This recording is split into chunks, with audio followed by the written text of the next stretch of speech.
Hey guys, welcome to Devbhoomi career point. आशा करता हूँ आप सभी लोग स्वस्थ होंगे, काफी अच्छी आपकी स्टडी चल रही होगी। तो देखिए दोस्तों, सामान्य हिंदी महारिविजन महाकुंभ का आज भाग 3 है।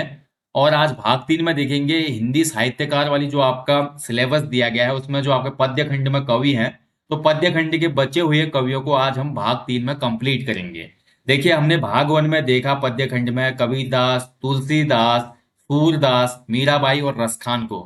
भाग 2 में हमने देखा था दोस्तों रिवीजन क्लास के छायावाद के 4 प्रमुख स्तंभों में जो 3 स्तंभ है, ब्रह्मा विष्णु महेश, यानी कि जयशंकर प्रसाद, सूर्यकांत त्रिपाठी निराला जी और सुमित्रानंद पंत जी को। ठीक है। और आज के टॉपिक में हम देखेंगे बचे हुए पद्य खंड के कवियों को। उसके बाद गद्य खंड के कवि रिवीजन में हम कंप्लीट करेंगे। उसके बाद व्याकरण के संबंधित टॉपिक आपको दिए जाएंगे। दोस्तों, ये जो वीडियोस आपको दी जा रही हैं लगातार, इन वीडियोस का मकसद है आपके आने वाला जो आपका री एग्जाम है, ग्राम विकास अधिकारी वाला स्नातक स्तरीय एग्जाम, उसमें यहाँ से अगर कोई भी क्वेश्चन आए तो वो गलत ना हो, उसके लिए बहुत महत्वपूर्ण रिवीजन है। क्योंकि हिंदी के सेक्शन में 4 या 5 प्रश्न कवि परिचय से पूछे ही जाते हैं दोस्तों। ठीक है। तो आज इसी क्रम में दोस्तों देखेंगे हिंदी साहित्य के एक महान कवि, जिनको एक भारतीय आत्मा भी कहा जाता है, तो माखनलाल चतुर्वेदी जी के बारे में इसमें बात करेंगे।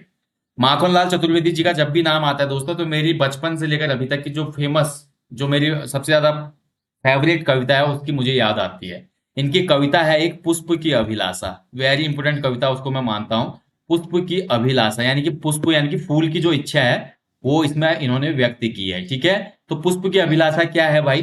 तो चाह नहीं मैं सुरबाला के गहनों में गूथा जाऊं, चाह नहीं प्रेमी माला में बिंद प्यारी को ललचाऊं, चाह नहीं सम्राटों के सौ पर हे हरि डाला जाऊं, चाह नहीं देवों के सिर पर चढ़ू भाग्य पर इठलाऊं, मुझे तोड़ लेना वनवाली उस पथ पर तुम देना फेंक, मातृभूमि पर शीश चढ़ाने जिस पथ पर जाए वीर अनेक। यानी कि फूल इसमें बोल रहा है कि मैं किसी सुंदर स्त्री के बालों का गजरा नहीं बनना चाहता, मैं दो प्रेमियों की माला नहीं बनना चाहता, मैं किसी राजा के सौ पे मुझे ना चढ़ाया जाए, ना ही मुझे भगवान पे चढ़ाया जाए। मैं अपने आप को भाग्यशाली तब मानूंगा, फूल बोलता है कि मैं भाग्यशाली तब मानूंगा जब मुझे उस रास्ते में फेंका जाएगा जहां पर अपने देश के लिए, अपनी मातृभूमि की रक्षा के लिए अपना शीश या अपने प्राणों की आहुति देने के लिए सूरवीर जाते हैं। तो वहां पर मैं बहुत ज्यादा क्या करूंगा, प्राउड फील करूंगा, गर्व महसूस करूंगा। ऐसा पुष्प की अभिलाषा है। ठीक है। तो ये इनकी सबसे महत्वपूर्ण रचना मेरे हिसाब से, मेरी सबसे अपनी पर्सनल बेस्ट कविता इसको मेरे को लगती है, बहुत अच्छी कविता है। तो चलिए आ जाते हैं माखनलाल चतुर्वेदी जी पे। तो इनका जन्म हुआ था 4 अप्रैल 1889 को। जन्म स्थल था भाई इनका मध्य प्रदेश का होशंगाबाद। ठीक है, ध्यान रखेंगे, होशंगाबाद में इनका जन्म हुआ था। बाबई गांव था एक वहां पे, और यहाँ पे जन्म हुआ था। पिता का नाम था नंदलाल चतुर्वेदी एंड माता का नाम था सुंदरी बाई। इनकी पत्नी का नाम था ग्यारसी बाई। कार्य क्षेत्र रहा भाई इनका कवि रहे, साहित्यकार रहे, शिक्षक रहे और पत्रकार रहे। ठीक है। और बहुत इंपॉर्टेंट है, इनसे क्वेश्चन हमेशा बनते रहते हैं। अब आ जाते हैं दोस्तों इनकी रचनाओं पे। तो माखनलाल चतुर्वेदी जी की जो प्रमुख रचना है काव्य खंड की, वो है हिमकिरीटिनी, माता, युग चरण, हिम तरंगिणी, समर्पण, वेणुलोक गूंजे धरा, धूम्रवलय, बिजुली काजल आज रही, और इनकी विविध कविताएं। ठीक है, ध्यान रखेंगे। और समय के पांव भी एक इनकी महत्वपूर्ण रचना है दोस्तों, ध्यान रखेंगे, जो कि आपके यहाँ गद्य खंड में आ जाएगी अभी, समय के पांव। ठीक है, ये भी इंपॉर्टेंट है, याद रखना अच्छे से। और इनका देखिए दोस्तों एक नाटक भी लिखा हुआ है, बहुत इंपॉर्टेंट नाटक है, जो कि कृष्ण अर्जुन युद्ध है। गद्य खंड में ये नाटक है। ठीक है। इसको थोड़ा मैं अलग कर देता हूं, तब आपको समझ में आएगा। गद्य खंड में जो इन्होंने रचनाएं की है दोस्तों, उनमें जो कृष्ण अर्जुन युद्ध है, ये एक नाटक है। ठीक है। और साहित्य के देवता, ये भी आपकी इनकी गद्य रचना है, ध्यान रखिएगा, साहित्य के देवता। ठीक है, निबंध है ये, साहित्य के देवता इनका निबंध है। इसके अलावा देखिए अमीर देवता व गरीब देवता। ठीक है, अमीर देवता और गरीब देवता। ठीक है, ये आपका अमीर इरादे होगा। इसके अलावा अमीर देवता और गरीब देवता, ये भी इनका निबंध संग्रह है। ठीक है। और साहित्य का देवता, ये भी इनका निबंध संग्रह है, ध्यान रखिएगा, वेरी इंपॉर्टेंट है। और कृष्णार्जुन युद्ध जो है नाटक है। तो ये हो गया भाई एक इंपॉर्टेंट फैक्ट जो इनके बारे में, इनकी जो रचना है, कुछ इनकी सीमित रचनाएं हैं दोस्तों, ज्यादा इसमें कुछ है नहीं। अब इसके अलावा जो इनसे जुड़े हुए महत्वपूर्ण तथ्य हैं, वो ज्यादा इंपॉर्टेंट होते हैं एग्जाम पॉइंट ऑफ व्यू से। ठीक है।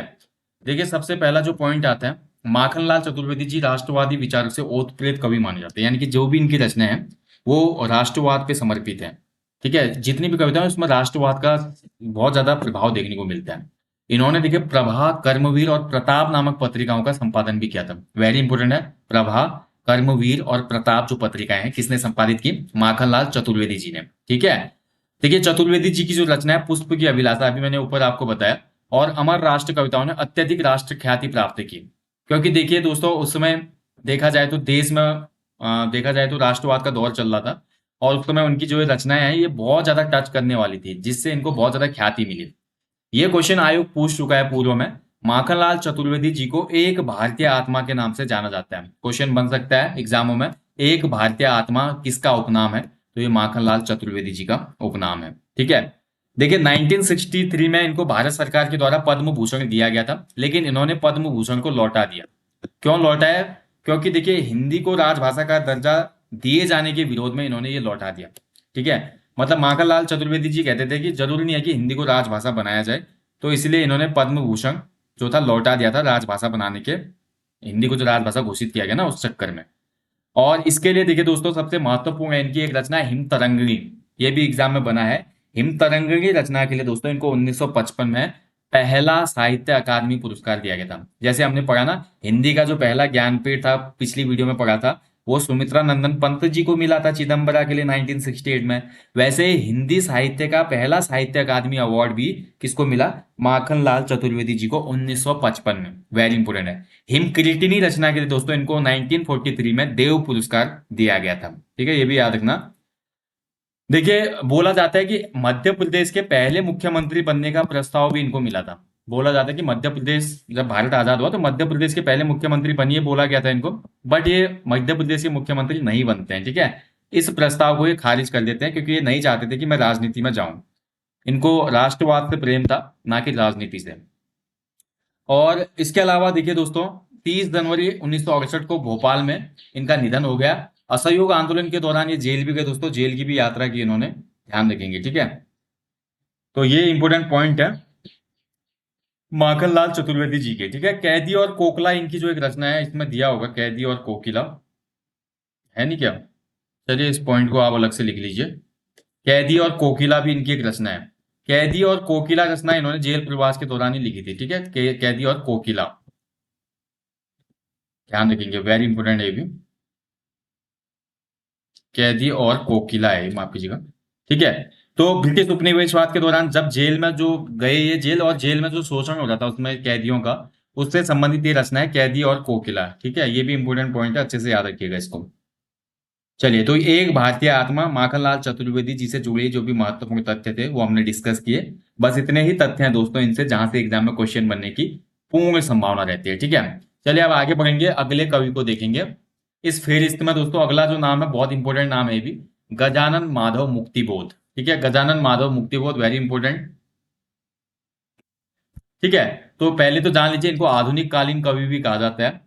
गजानन माधव मुक्तिबोध की मैं बात करता हूं दोस्तों, इनको पहला तार सप्तक का कवि कहा जाता है। जो तार सप्तक की स्थापना हुई थी ना, तार सप्तक, तो पहला तार सप्तक का कवि इनको कहा जाता है। वेरी इंपॉर्टेंट फैक्ट है इनसे जुड़ा हुआ। ठीक है, याद रखिएगा।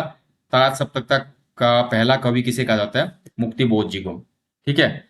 और इसके अलावा इनके जन्म की बात करते हैं तो 13 नवंबर 1917 को इनका जन्म हुआ था श्योपुर ग्वालियर मध्य प्रदेश में ही इनका भी जन्म हुआ। और इनके पिता का नाम था गोपाल राव, माता का नाम था पार्वती बाई, पत्नी का नाम था शांति बाई। कार्य क्षेत्र रहा इनका कवि रहे, साहित्यकार रहे, संपादक रहे और समीक्षक रहे। ठीक है। चलिए अब बात करते हैं इनकी प्रमुख रचनाओं की। तो सबसे पहले देखिए काव्य संग्रह में आ जाते हैं दोस्तों। जो इनकी काव्य रचनाएं जो सबसे फेमस वो है चांद का मुंह टेढ़ा है, कई बार एग्जाम में क्वेश्चन बन चुका है, और भूरी भूरी खाक धूल। ठीक है। मुक्तिबोध जी की दो सबसे फेमस काव्य रचनाएं हैं, चांद का मुंह टेढ़ा है और भूरी भूरी खाक धूल। ये बहुत इंपॉर्टेंट है, अच्छे से याद रखिएगा इसको। ठीक है। और इसमें देखिए ब्रह्म राक्षस और अंधेरे में कविताएं संकलित मिलती हैं किसमें? चांद का मुंह टेढ़ी रचना में। ठीक है। चांद का मुंह टेढ़ा है में ब्रह्म राक्षस और अंधेरे में कविताएं संकलित हैं। और इसके अलावा इनकी अन्य कुछ महत्वपूर्ण और भी कविताएं हैं, जैसे कि चंबल की घाटी।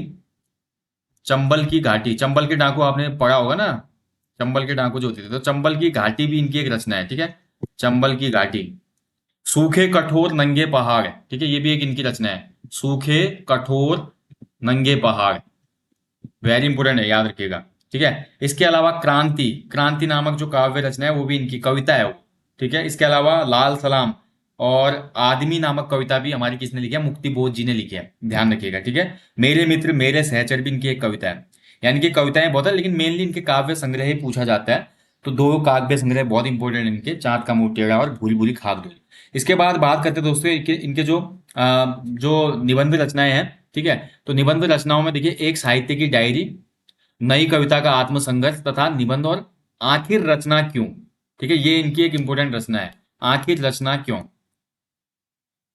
एक साहित्य की डायरी, नई कविता का आत्मसंघर्ष तथा अन्य निबंध, और आखिर रचना क्यों इनकी महत्वपूर्ण रचनाएं हैं, ठीक है। इसके अलावा कहानी भी लिखी है इन्होंने कुछ, जैसे कि काठ का सपना और सतह से उठता आदमी, ये इनकी कुछ महत्वपूर्ण कहानी संग्रह है। और साथ ही दोस्तों इनका उपन्यास विपात्र, जो कि एग्जाम में पूछा जा चुका है, वेरी वेरी इंपॉर्टेंट है ये भी, ठीक है।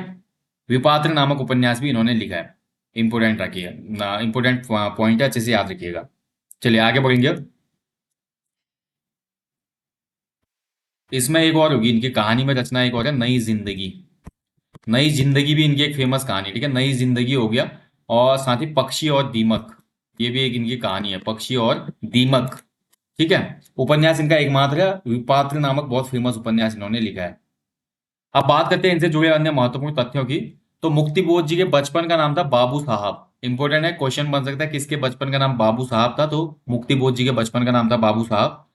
मुक्ति बोध जी ने वसुधा और नया खून पत्रों का सह संपादन भी किया था, इंपॉर्टेंट है। नया खून नामक साप्ताहिक पत्र का संपादन किसने किया, तो ये जो भाई संपादन का काम किया था, ये मुक्ति बोध जी ने किया था। कहीं कहीं पे मुक्ति बोध जी का जो उपनाम है मुंशी भी प्राप्त होता है, ठीक है। इनका उपनाम मुंशी भी देखने को मिलता है कई कई जगह पे। ये तार सप्तक के पहले कवि थे, जो कि मैं आपको बता चुका हूँ। तार सप्तक में जो कवि शामिल हुए ना, उनके पहले शामिल होने वाले कवि थे ये। ओके। और इसके अलावा देखिए, मुक्ति बोध जी अस्तित्ववादी विचारधारा के समर्थक थे, वेरी इंपोर्टेंट है।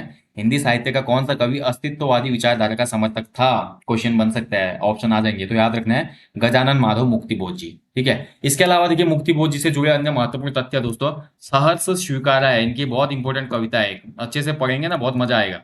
सहर्ष स्वीकारा है, तो सहर्ष स्वीकार्य जो कविता है इनकी, भूरी भूरी खाक धूल में इस कविता को संकलित किया गया है, ठीक है। भूरी भूरी खाक धूल में जो अभी हमने बताया, उसमें इसको संकलित किया गया है। और इसके अलावा देखिए दोस्तों, इनकी कुछ अन्य रचनाएं में, जिसमें ब्रह्म राक्षस में अभी ऊपर बात कर चुका था, चाँद का मुंह टेढ़ा है में इसको संकलित किया गया है, ब्रह्म राक्षस। और साथ ही एक रचना और है इनकी, प्रश्न चिन्ह बौखला उठे, ठीक है। प्रश्न चिन्ह बौखला उठे, ये भी इंपोर्टेंट है,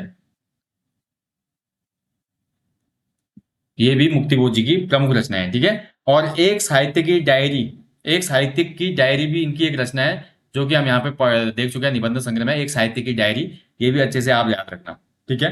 तो बाकी इनकी कहानी संग्रह, काट का सपना, सतह से उठता आदमी, और नई जिंदगी, पक्षी और दीमक, ठीक है। जलना भी एक इनकी कहानी है, जलना, जलना भी इनकी एक कहानी है, ठीक है, ये भी याद रखिएगा, वेरी इंपोर्टेंट है।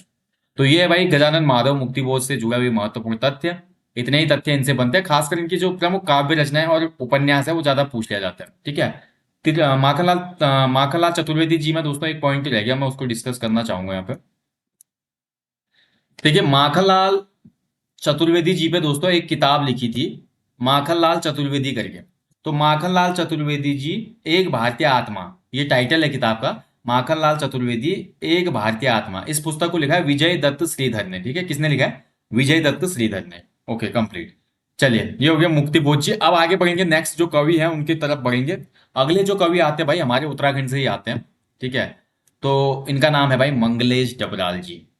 मंगलेश डबराल वेरी इंपॉर्टेंट नाम है भाई। उत्तराखंड के जो उत्तराखंड के साहित्यकार के हिसाब से हम देखें, उत्तराखंड जीके के हिसाब से हम देखें, या हिंदी साहित्य में कवि परिचय वाले पोर्शन के हिसाब से देखें, कहीं से भी क्वेश्चन इनसे बन सकता है। मंगलेश डबराल जी का जन्म हुआ था भाई 16 मई 1948 को। इनका जन्म हुआ था टिहरी गढ़वाल के काफल पानी गांव में, ठीक है। काफल का भी सीजन भी आ रहा है भाई, खत्म ही हो गया अब तो, ठीक है। काफल पानी,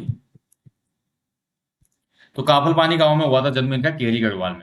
इनके पिता का नाम था मित्रानंद डबराल, माता का नाम था सत्येश्वरी देवी जी। कार्य क्षेत्र इनका रहा दोस्तों, कवि रहे, संपादक रहे और साहित्यकार रहे, ठीक है। अब कौन कौन सी इनकी रचनाएं महत्वपूर्ण, इनको डिस्कस करेंगे। मंगलेश डबराल जी की जब भी याद आती है दोस्तों, तो मंगलेश डबराल जी की रचनाएं हैं काव्य संग्रह, जो कि इनके बहुत फेमस है।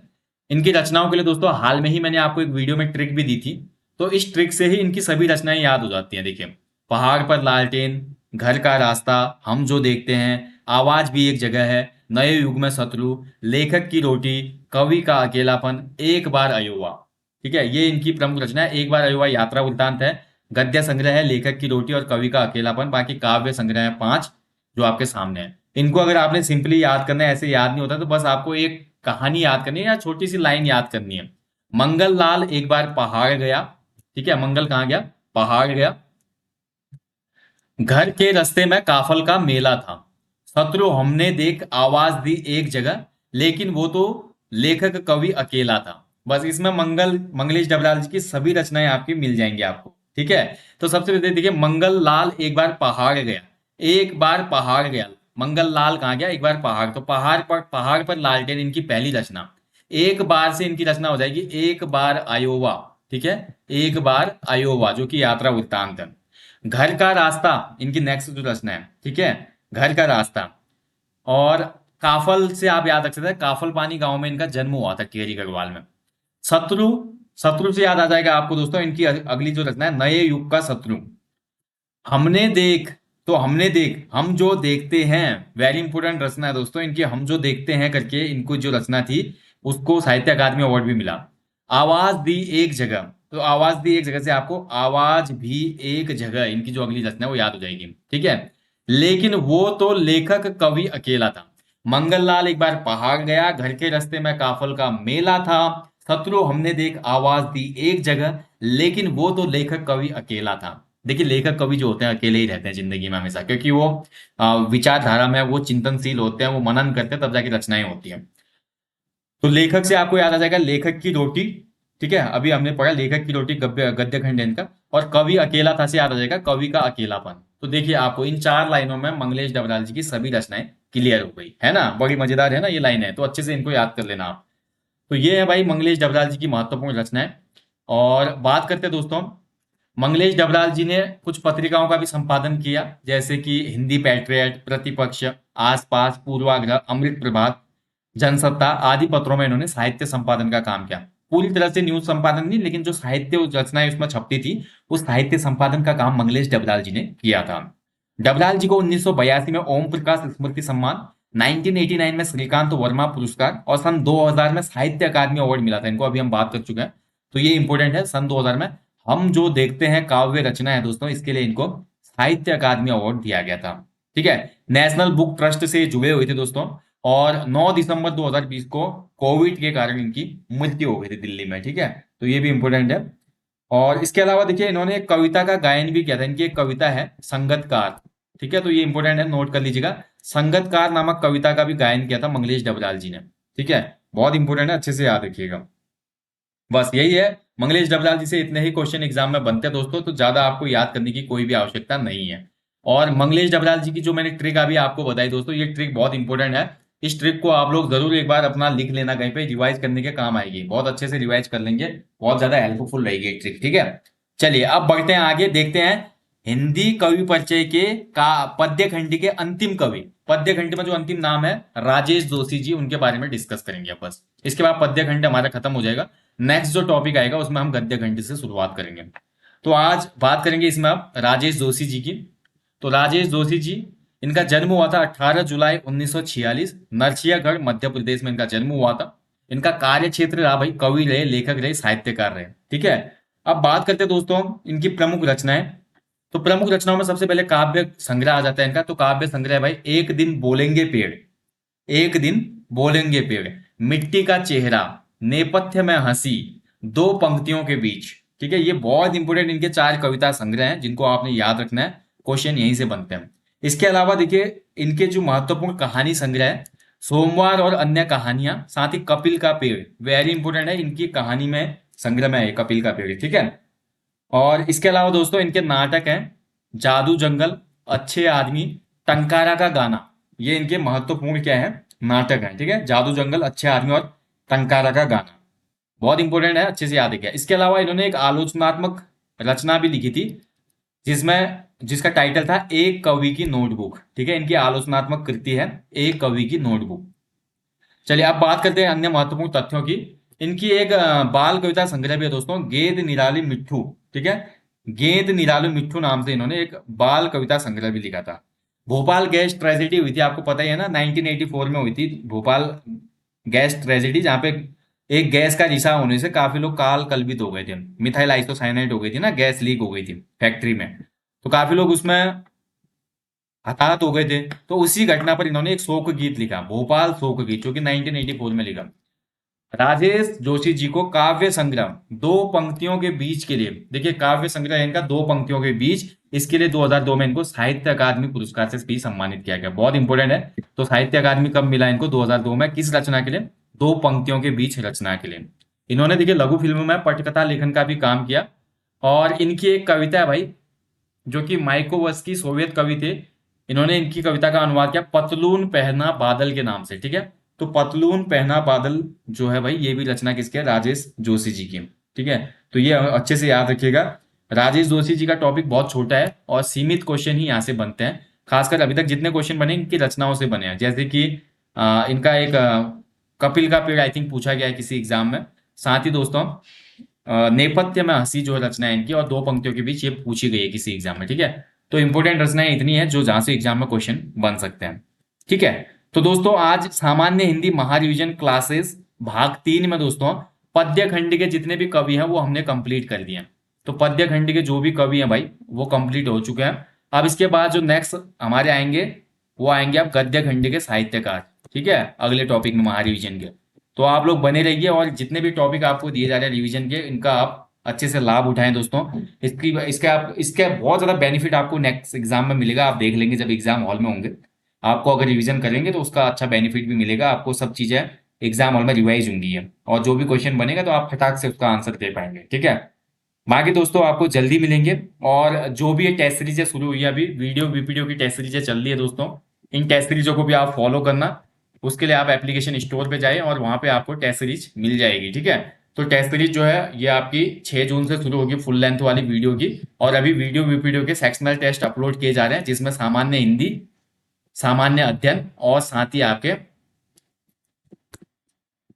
सामान्य हिंदी, सामान्य अध्ययन और उत्तराखंड जीके के पहले सेक्शनल या मॉक टेस्ट दिए जाएंगे इसमें आपको, ठीक है। 30 मॉक टेस्ट होंगे। उसके बाद 6 जून से 30 जून तक continue 25 full length practice set इसमें आपको दिए जाने हैं। तो जो भी इनरोल करना चाहता है भाई कर लीजिएगा। और काफी महत्वपूर्ण एक टेस्ट सीरीज आपके लिए रहेगी अपकमिंग एग्जाम के लिए। So guys thank you for watching, जल्दी मिलेंगे नेक्स्ट टॉपिक में। तब तक आप लोग अच्छे से अपनी स्टडी कीजिएगा, अपना ध्यान रखिएगा। जय हिंद, जय देवभूमि।